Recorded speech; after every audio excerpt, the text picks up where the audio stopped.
बिस्मिल्लाहिर्रहमानिर्रहीम। अस्सलामु अलैकुम viewers, welcome back to our YouTube channel. Viewers, आज जो हम टॉपिक पढ़ने जा रहे हैं वो है मैकेनिज्म ऑफ ब्रीदिंग, यानी जो सांस लेने का अमल है उसका क्या क्या तरीकाकार है।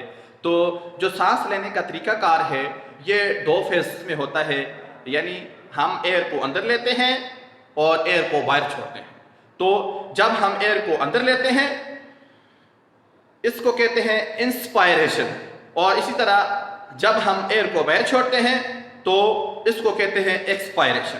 तो यह मैकेनिज्म ऑफ ब्रीथिंग जो है ये दो फेजेस में होता है, 2 फेजेस में कंप्लीट होता है। एक को कहते हैं इंस्पायरेशन और दूसरे को कहते हैं एक्सपायरेशन। और दूसरा जो है वो है एक्सपायरेशन। तो एयर को जब हम अंदर टेक करते हैं, taking of air inside the lung, इसको कहते हैं इंस्पायरेशन। अब यह इंस्पायरेशन जब होते हैं तो उस दौरान जो एयर प्रेशर होता है, air pressure in the lungs is lower than the air pressure outside of the body, यानी जिस्म के बाहर जो एयर प्रेशर होता है वो ज्यादा होता है और जो लंग्स के अंदर जो प्रेशर होता है वो कम होता है। इस तरह जो एयर है वो बाहर से अंदर आ जाती है, तो इसको कहते हैं इंस्पायरेशन। और इसी तरह एक्सपायरेशन में जो air pressure in the lungs is greater than the atmospheric pressure, तो बाहर के एयर प्रेशर के मुकाबले में उस वक्त फेफड़ों का प्रेशर ज्यादा होता है, तो फिर आवाज जो है वो क्या आती है, बाहर से अंदर से बाहर चली जाती है। तो यह इंस्पायरेशन और एक्सपायरेशन जो है इसको हम फर्दर पढ़ते हैं। तो इंस्पायरेशन में अगर देखा जाए, अगर लंग्स के स्ट्रक्चर को देखा जाए तो लंग्स के बाहर जो आपने पढ़ा है कि सामने से लंग्स की हिफाजत कर रही है स्टर्नम, साइड से इसकी हिफाजत कर रही है रिब्स, ये रिब्स, और रिब्स के क्योंकि एक दूसरे के साथ जुड़ी है किन मसल की वजह से, इंटरकॉस्टल मसल की वजह से।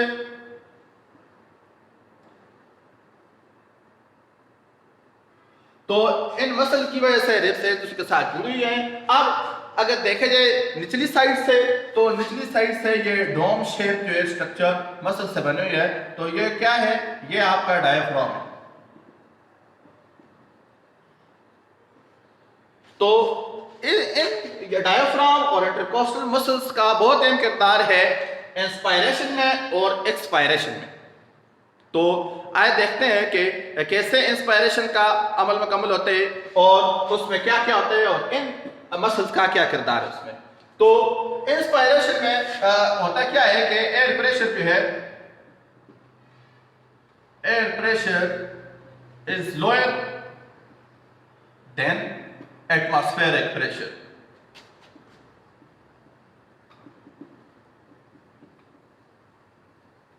पहली बात तो यह है कि जो आपके लंग्स होते हैं उनमें एयर प्रेशर बहुत कम होता है as compare to atmospheric pressure.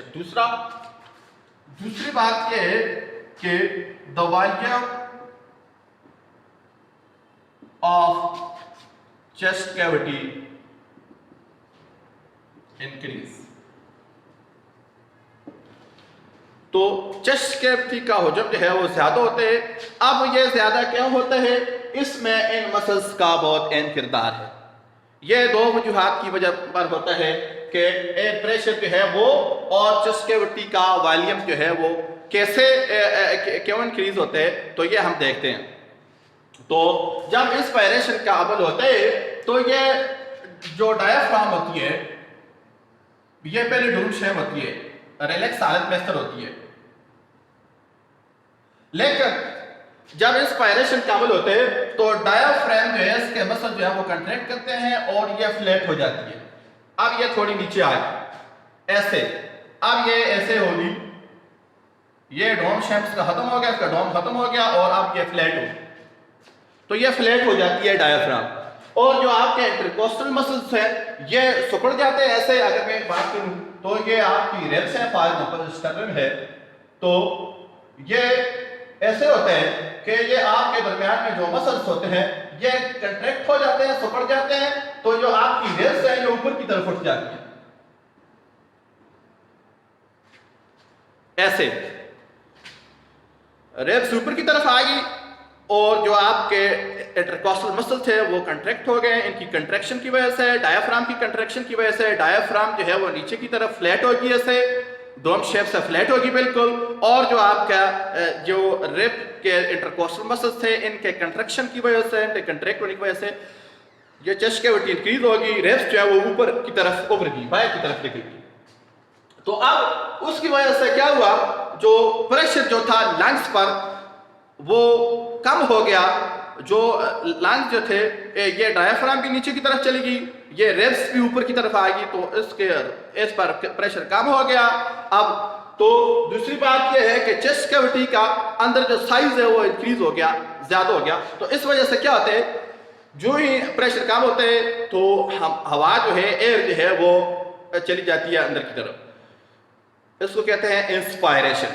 अब हवा अंदर चली गई, तो अब जो ही अंदर चली गई तो अब दूसरा कंटिन्यूसली ये प्रोसेस होते हैं वन आफ्टर अदर, एक दूसरे के बाद मुसलसल ये प्रोसेस होते रहते हैं।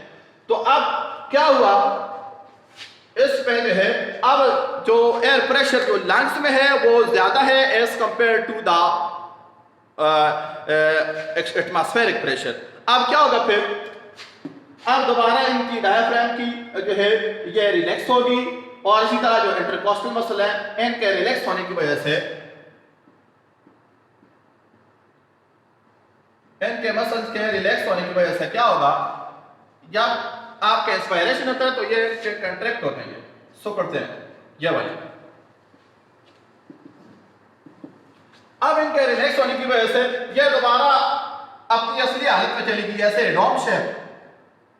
अगर यहां पर देखा जाए एक्सपायरेशन में, तो ये डोम शेप होगी, इससे प्रेशर डाला, दबाव डाला आपके लंग्स पर, और इसी तरह ये जो आपके इंटरकॉस्टल मसल है ये भी रिलैक्स हो गए, आपकी मसल जो है नीचे की तरफ बैठ गई। और चूंकि जो जब ये बैठी है इन्होंने दबाव डाले आपके लंग्स पर, और इसी तरह नीचे से इससे भी आपके लंग्स पर जो है वो क्या किया है, दबाव डाला है। तो चूंकि उनमें एयर प्रेशर पहले से ही ज्यादा था as compare to atmospheric pressure, तो क्या हुआ, इनके जो रिलैक्स होने की वजह से एयर बाहर आ गई। अब फिर ये एक दूसरे के ये कंटिन्यू ये साइकिल चलते रहते हैं, फिर एयर प्रेशर जो है वो लंग्स में कम पड़ गया और ये रिलैक्स हो गए। तो फिर इस तरह इसके बाद फिर इंस्पायरेशन, फिर इसी तरह एक्सपायरेशन। तो स्टूडेंट्स ये जो आपने पढ़े हैं रिब्स के इंटरकॉस्टल मसल है और डायफ्राम है, इसका इंस्पायरेशन और एक्सपायरेशन में बहुत अहम किरदार था। तो आप स्टूडेंट्स पढ़ लिया कि हम कैसे जो है इंसानों में जो है मैकेनिज्म ऑफ ब्रीदिंग होता है, उसमें देखें इंस्पायरेशन और एक्सपायरेशन के प्रोसेस में होते हैं। फिर हमने देखा कि उसमें जो है इंटरकॉस्टल मसल और डायफ्राम, इसके कंट्रैक्शन और इसके रिलैक्स होने की वजह से जो एयर अंदर जाती है और बाहर आती है, तो इनके रिलैक्स होने की वजह से क्या होता है, चेस्ट कैविटी का साइज जो है वो इंक्रीज होता है और लंग्स में एयर प्रेशर जो है वो कम होते हैं और एयर क्या होती है, अंदर चली जाती है। और इनके जो है दोबारा रिलैक्स होने की वजह से क्या होता है, लंग्स पर प्रेशर दबाव पड़ता है और उसमें चूंकि एयर आई होती है तो उसमें air pressure as compare to atmospheric pressure पहले से ही ज्यादा होते हैं। तो जो ही मसल्स जो हैं वो रिलैक्स होते हैं, जो आपकी रिब्स है वो नीचे की तरफ बैठ जाती हैं अपनी असली जगह पर, और जो आपका फ्लैट जो डायफ्राम थी वो दोबारा डोम शेप होगी और उसने भी लंग्स पर प्रेशर डाला, तो इस तरह एक्सपायरेशन हवा जो है वो बाहर चलेगी। तो ये प्रोसेस एक कंटिन्यूसली चलते रहते हैं। तो ये था सारे का सारा मैकेनिज्म ऑफ ब्रीदिंग। अब इसके बाद जो प्रोसेस होते हैं वो होते हैं, ये जो एयर जो है वो बाहर आती है वो कार्बन डाइऑक्साइड होती है, और जो हम अंदर लेते हैं वो क्या है, ऑक्सीजन उसमें ज्यादा होती है। तो ऑक्सीजन जो है वो खून में चली जाती है और आप किसी तरह ब्लड से जो है डिफ्यूज होकर कार्बन डाइऑक्साइड लंग्स में आती है, जिसको हम बाहर निकालते हैं। तो आप देखते हैं कि ये जो एक्सचेंज ऑफ गैसेज होते हैं इनसाइड द लंग वो कैसे होते हैं, गैसियस एक्सचेंज इन लंग्स। तो गैसियस एक्सचेंज आप देखते हैं कि लंग्स में कैसे होती है।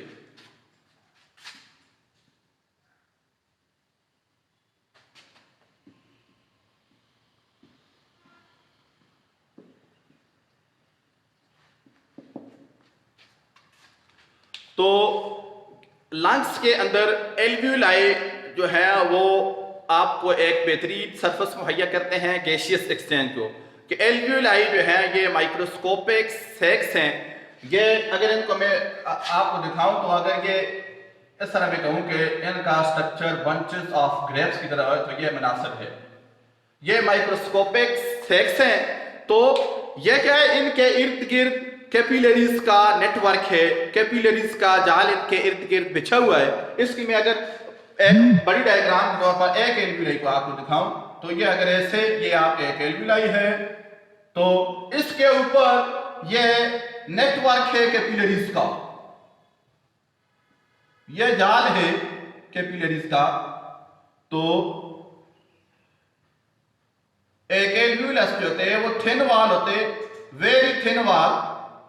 तो ये एक तरफ से अगर ब्लड आ रहा है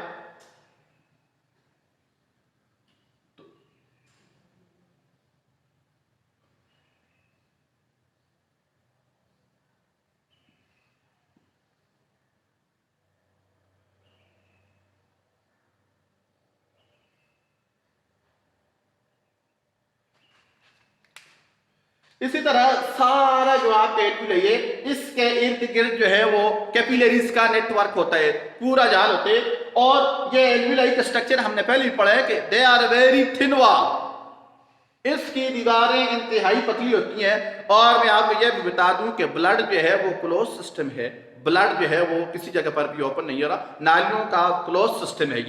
ये इस तरह नहीं है कि ये एल्विलाई में आकर इस तरह गिरते हैं और यहाँ से इस तरह कार्बन डाइऑक्साइड एवापोरेट होती है और ऑक्सीजन इसमें इन्फ्यूज करती है, इस तरह नहीं है।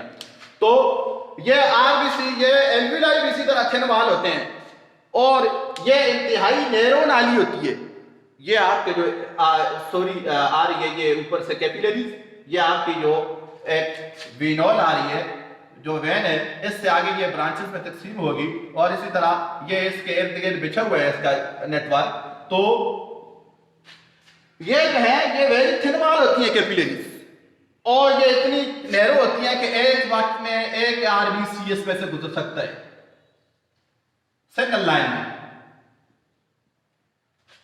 तो ये भी थिन वॉल होते हैं और आपके एल्विलाई भी थिन वॉल हैं।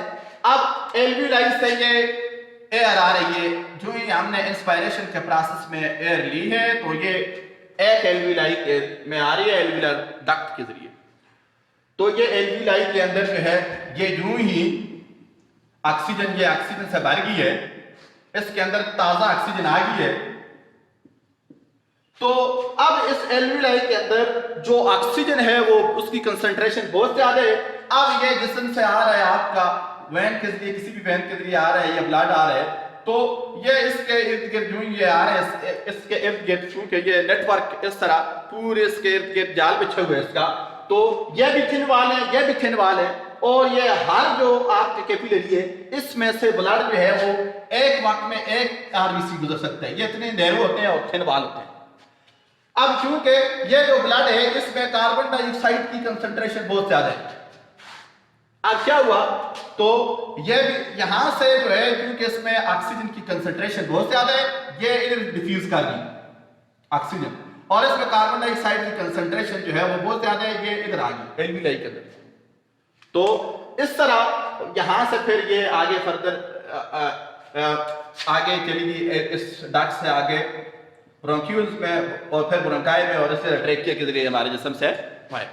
तो ये जो है ये गैसियस एक्सचेंज जो है इस तरह इंसानों में होता है, यानी डिफ्यूजन के प्रोसेस के जरिए होते हैं। और ये जो एल्विलाई हैं ये इसके लिए बेहतरीन सरफेस एरिया मुहैया करते हैं, और ये बिल्कुल इस यानी इसके बिल्कुल एन मुताबिक बनने होते हैं, क्योंकि इसकी वाल भी वेरी थिन होती हैं और जो आपकी कैपिलरीज जो होती है इसमें भी they are also very thin wall and they are very narrow tubes. तो क्या होता है, ये ब्लड ट्यूब्स होती हैं, इनमें एक वक्त में एक आरबीसी गुजरता है, तो जो ही आरबीसी इसमें से गुजरते जाते हैं एल्विलाई के अंदर, तो चूंकि इसमें जब हम इंस्पायरेशन के प्रोसेस में एयर को अंदर लेते हैं तो उसमें ऑक्सीजन की कंसंट्रेशन बहुत ज्यादा होती है, तो वो आपके इस थैली में इस सैक में आ जाती है। तो फिर क्या होता है, जो आपका ब्लड उधर से आ रहा होता है उसमें कार्बन डाइऑक्साइड की कंसंट्रेशन बहुत ज्यादा होती है, तो यहाँ से ऑक्सीजन जो है वो कैपिलरीज में डिफ्यूज कर दी और उधर से क्या हुआ, जो कार्बन डाइऑक्साइड है वो इधर। तो अब ये ब्लड जो दोबारा आर्टरीज को लेकर जाएगी हार्ट की तरफ, तो ये ऑक्सीजनेटेड ब्लड होगा, इसमें ऑक्सीजन की कंसंट्रेशन बहुत ज्यादा होगी, ये डी ऑक्सीजनेटेड ब्लड था। तो आहिस्ता आहिस्ता जो जो ये एल्विलाई के ऊपर से गुजरता गया, आगे पास होता गया, तो डिफ्यूजन के प्रोसेस में क्या हुआ, कार्बन डाइऑक्साइड इस एल्वियोलाई एयर सैक में चलेगी और जो है इसमें ताज़ा जो ऑक्सीजन थी वो ब्लड में चलेगी, तो इस तरह आपका ब्लड जो है वो ऑक्सीजनेटेड हो गया। अब ये एल्वियोलाई से आगे फिर जो कार्बन डाइऑक्साइड वाली एयर थी वो आगे ब्रोंक्यूल्स और इसी तरह ब्रोंकाई और फिर ट्रैकिया से होती है आपके जिस्म से बाहर। तो स्टूडेंट ये था gaseous exchange in lungs. Thank you.